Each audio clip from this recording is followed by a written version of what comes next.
ألا بذكر الله تطمئن القلوب. أعوذ بالله من الشيطان الرجيم. بسم الله الرحمن الرحيم. قل أعوذ برب الفلق من شر ما خلق ومن شر غاسق إذا وقب ومن شر النفاثات في العقد ومن شر حاسد إذا حسد. صدق الله العظيم.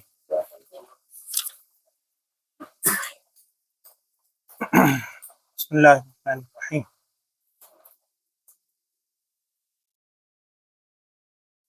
قرآن پاک کی بالکل اخیر کی صورتیں،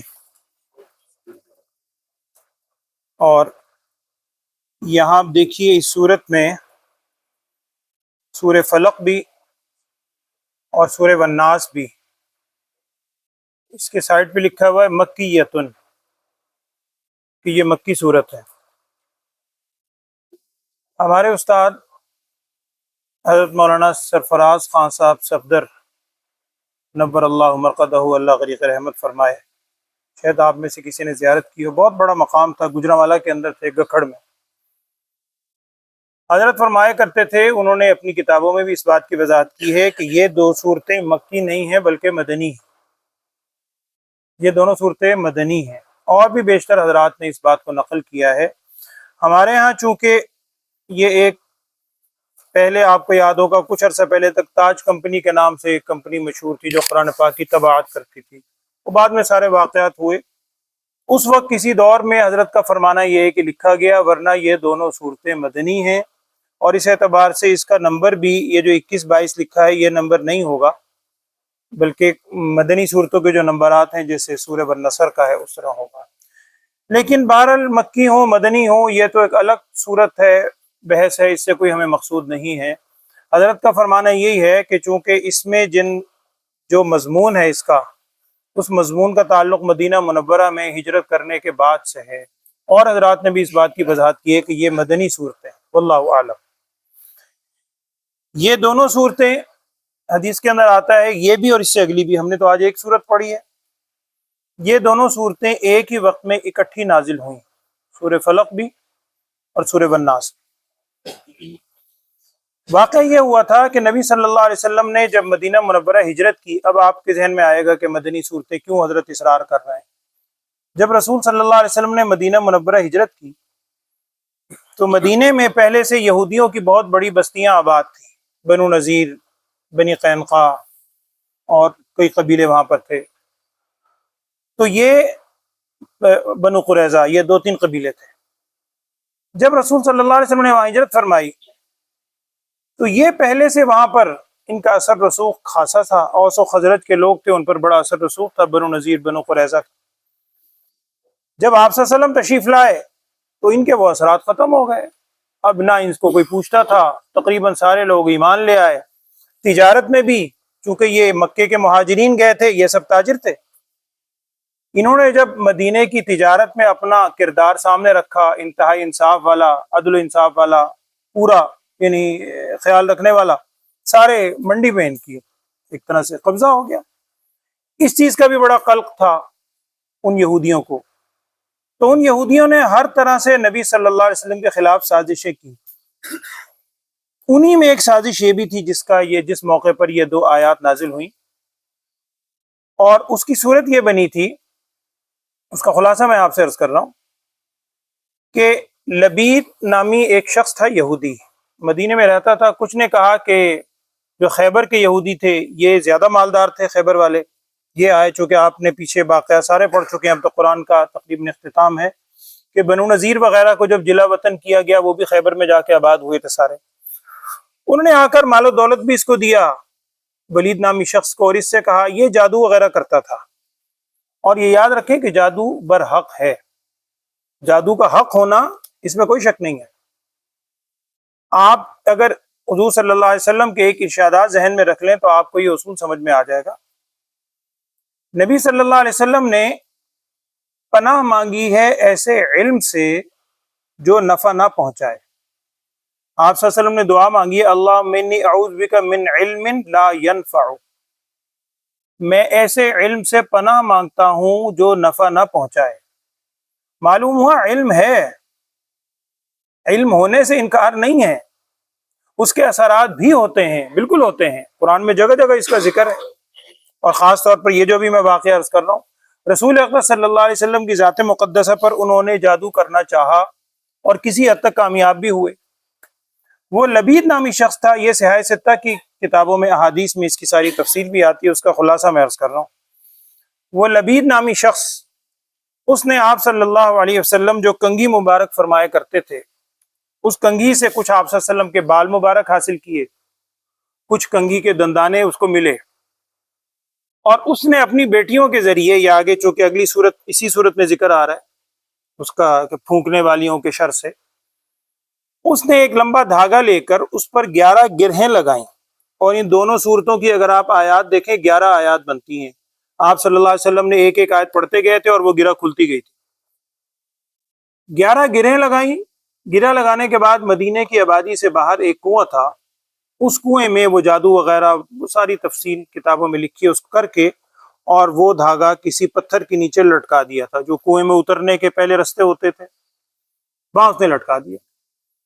نبی صلی اللہ علیہ وسلم کی ذات اقدس پر بہت زیادہ اثر تو نہیں تھا، لیکن بعض اوقات آپ صلی اللہ علیہ وسلم کو کچھ چیز یاد نہیں رہتی تھی دنیاوی امور کے معاملے میں، بعض لوگوں نے اس کی وضاحت کی ہے، واللہ اعلم۔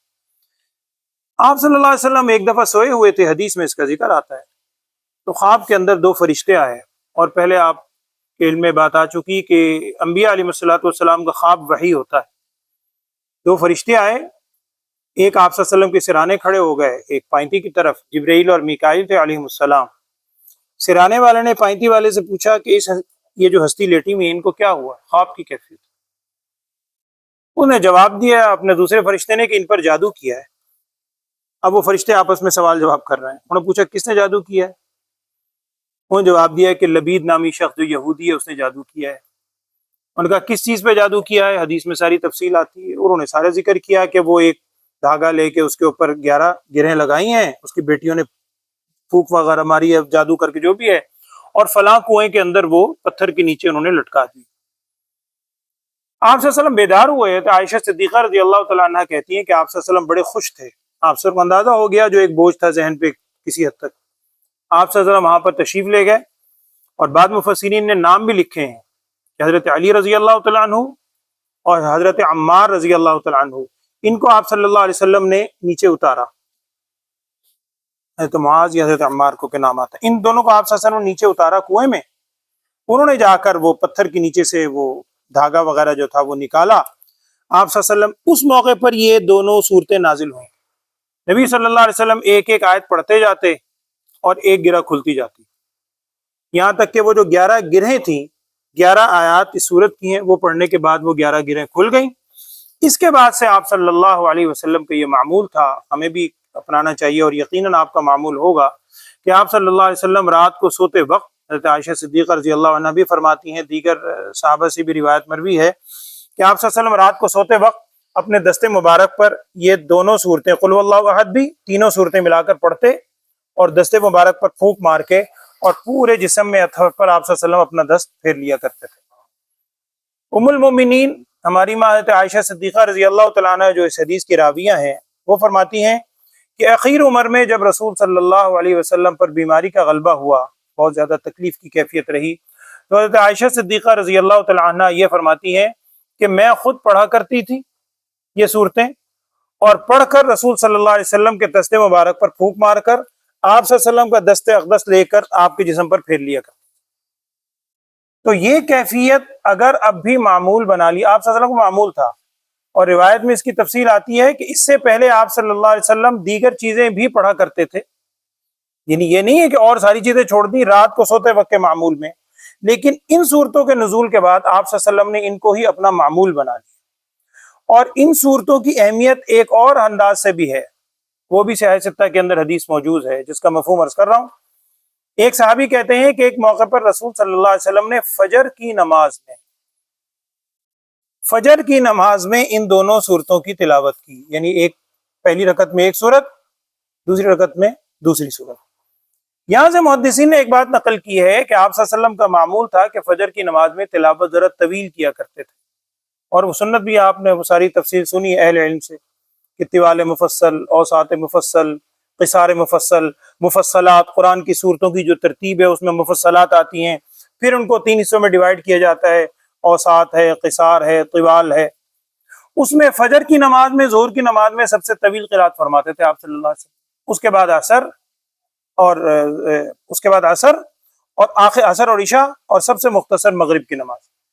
تو اس سے اہل علم نے لکھا ہے کہ ان صورتوں کی اہمیت ہے کہ بعض موقع پہ آپ صلی اللہ علیہ وسلم نے فجر کی نماز میں بھی ان صورتوں کی تلاوت کی، اتنے یعنی ان کے اندر جامع معانی اور الفاظ موجود ہیں۔ تو آپ صلی اللہ علیہ وسلم کا یہ معمول رہا، بعد میں اور بھی بہت سی احادیث میں اس کی فضیلت کے حوالے سے آتی ہیں کہ اگر کوئی شخص اپنا معمول بنا لے تو اس کو کوئی چیز تکلیف نہیں پہنچا سکتی، اس کے لیے بہت کافی ہوگا۔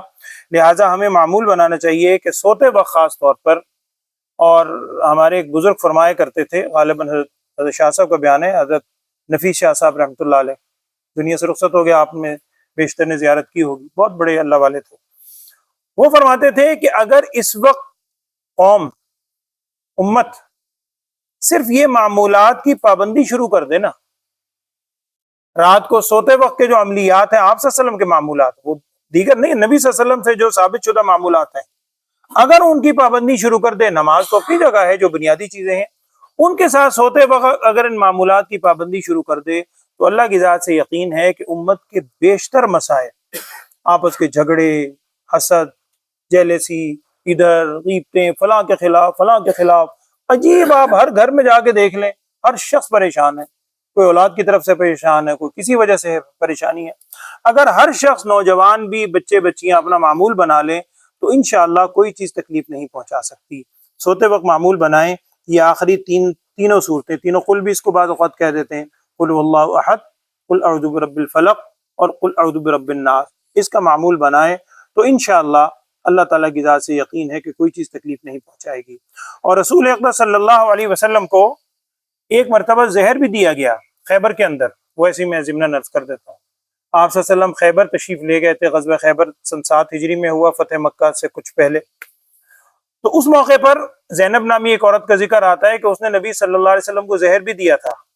آپ صلی اللہ علیہ وسلم کے ساتھ ایک اور صحابی تھے، اور انہوں نے باقاعدہ دعوت کی آپ صلی اللہ علیہ وسلم کی، جو پسندیدہ ترین چیز تھی، مرغوب آپ صلی اللہ علیہ وسلم کی، اس گوشت کے اندر زہر ملایا۔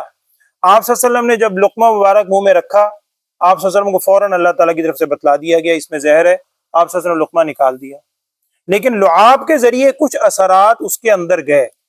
ایک صحابی اور ساتھ بیٹھے ہوئے تھے، انہوں نے لقمہ نگل لیا، اور ان کے لقمہ نگلنے کی وجہ سے ان صحابی کی موت بھی ہو گئی اس زہر کی وجہ سے۔ حدیث کے اندر آتا ہے کہ آپ صلی اللہ علیہ وسلم کی جب آخری وقتہ کیفیت تھی، تکلیف کی، تو آپ صلی اللہ علیہ وسلم ارشاد فرماتے تھے کہ اس زہر کا اثر اب مجھے اندر سے کاٹ رہا ہے۔ اسی لیے حضرت عبداللہ ابن مسعود رضی اللہ تعالیٰ عنہ، آپ صلی اللہ علیہ وسلم کے خادم خاص ہیں، یہ قسم کھا کے فرمایا کرتے تھے، اور بعض کتابوں میں لکھا ہے کہ میں 10 مرتبہ یہ قسم کھا کے کہتا ہوں کہ آپ صلی اللہ علیہ وسلم کو شہادت نصیب ہوئی ہے، اس لیے کہ آپ صلی اللہ علیہ وسلم کو وہ زہر کی کیفیت اس وقت بھی محسوس ہو رہی تھی، اس کی تکلیف تھی۔ تو میں نے عرض کیا کہ جو میں اس وقت بات عرض کر رہا تھا کہ جادو ہونا یہ بالکل حق ہے، صرف یہ ہے کہ علم ہے، لیکن نبی صلی اللہ علیہ وسلم نے ایسے علم سے، ایسی چیزوں سے پناہ مانگی ہے۔ یہ 2 دعائیں اگر آپ یاد رکھ لیں، آپ صلی اللہ علیہ وسلم کی دعاؤں میں ہیں، اللہم انی اسألک علما نافعا، اے اللہ میں تجھ سے سوال کرتا ہوں ایسے علم کا جو نفع مند ہے، اور اللہم انی اعوذ بک من علم لا ینفع، اے اللہ میں ایسے علم سے پناہ مانگتا ہوں جو نفع نہیں دیتا۔ تو علم ہونا وہ اپنی جگہ ہے، لیکن ایسی چیزوں سے آپ صلی اللہ علیہ وسلم نے بھی پناہ مانگی ہے، تو ہمیں بھی ایسے علم سے، ایسی چیزوں کے پیچھے نہیں لگنا چاہیے، ان سے پناہ مانگنی چاہیے۔ ایک واقعہ مجھے اخیر میں یاد آ گیا، بس دعا کر رہے ہیں۔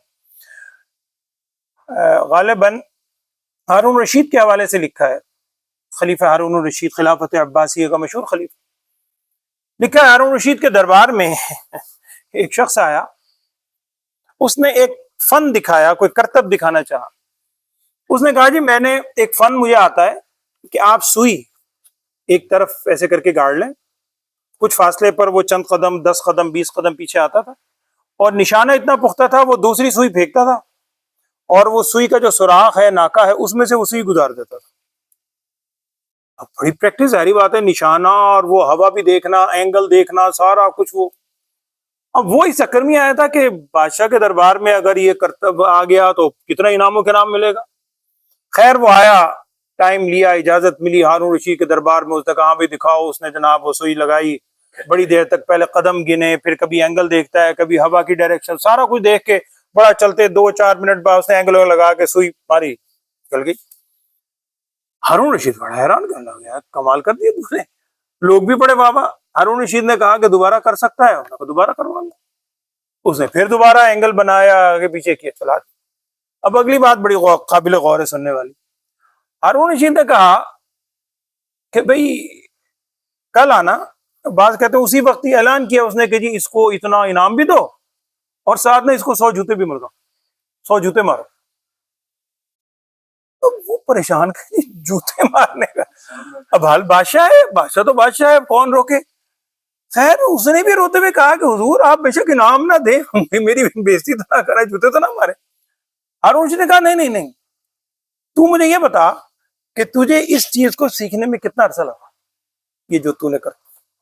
وہ بیچارہ ڈرتے ڈرتے بولنے لگا, کہنے لگا حضور پتہ نہیں کتنے سال ہو گئے, بچپن سے لگا ہوا ہوں, 20-25 سال 30 سال تو ہو ہی گئے بچپن سے. ہارون رشید نے کہا کہ تو کتنی دفعہ پریکٹس کرتا ہوگا, ظاہر بات ایک دن میں تو نہیں ہوئی. کہنے لگا حضور یاد ہی نہیں, دن میں سینکڑوں مرتبہ, بس ایک خط تھا میرے ذہن پہ, دھن سوار ہو گئی, میں نے کرنا ہے. اب کرتے کرتے یہ صبح شام رات دن 1 سال 2 سال, تب جا کے پریکٹس. ابھی بھی بعض اوقات اونچی ہو جاتی. ہارون رشید نے کہا کہ میں نے جوتے اسی لیے مروائے ہیں کہ اللہ کے بندے, اللہ نے دنیا میں اس لیے بھیجا ہے کہ ساری عمر لگا رہے پاگل, دنیا میں اس لیے آیا. اللہم انی اعوذ بک من علم لا ینفع, ایسا کرتب کرنا, ایسی محنت کرنا جس سے کوئی نفع نہیں, نہ تیرا کوئی فائدہ, نہ لوگوں کا فائدہ, مخلوق کا فائدہ. اللہ نے زندگی دی ہے, تجھے ساری نعمتیں دی ہیں, اس سے کوئی اللہ کی عبادت کر, مخلوق کی خدمت کر تاکہ تیرا آخرت کا فائدہ ہو, لوگوں کا فائدہ ہو. ہم خام کا فضول کاموں میں لگا ہوا ہے جس میں نفع ہی کوئی نہیں.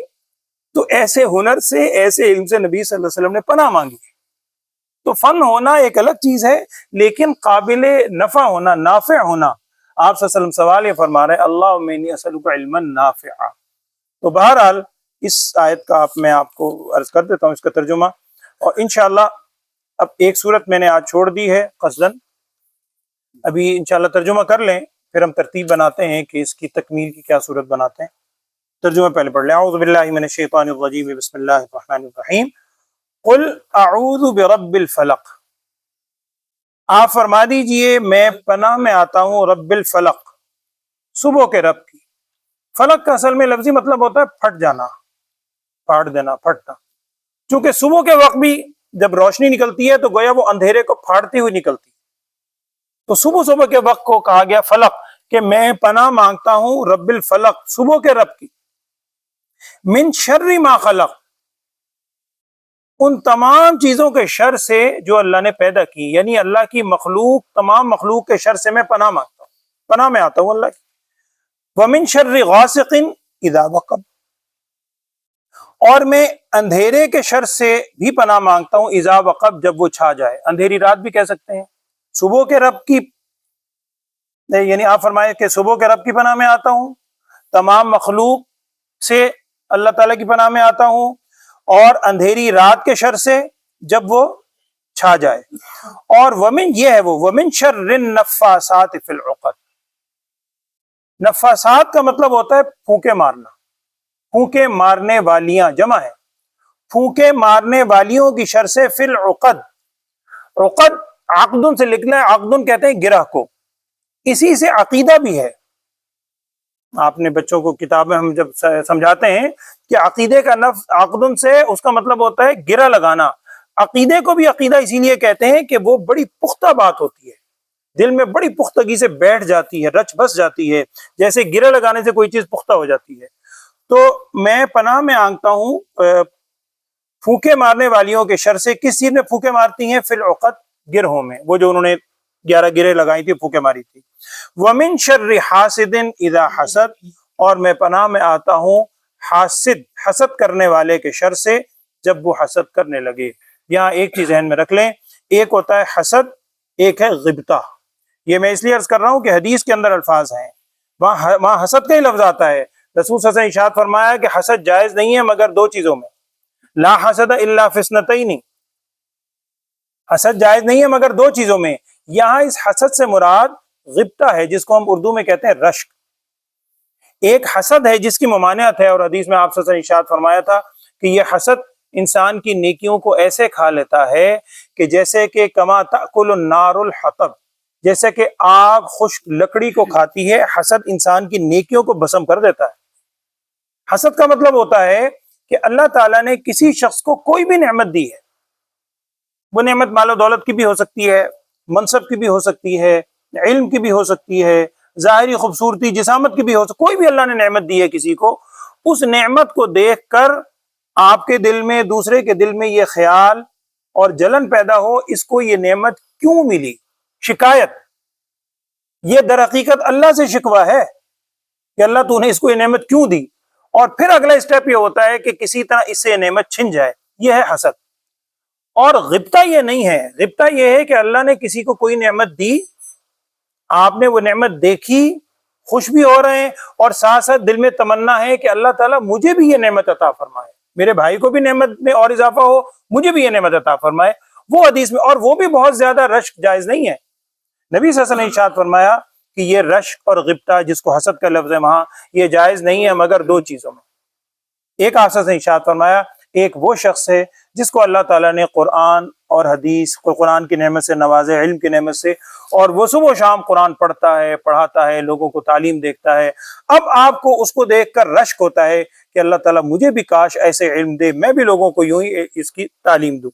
اور دوسرا آپ سے ارشاد فرمایا، اللہ نے کسی کو مال و دولت کی نعمت سے نوازا ہے، اور وہ اپنے مال و دولت سے غریبوں کی، اپنے ضرورت مندوں کی بڑی خدمت کرتا ہے۔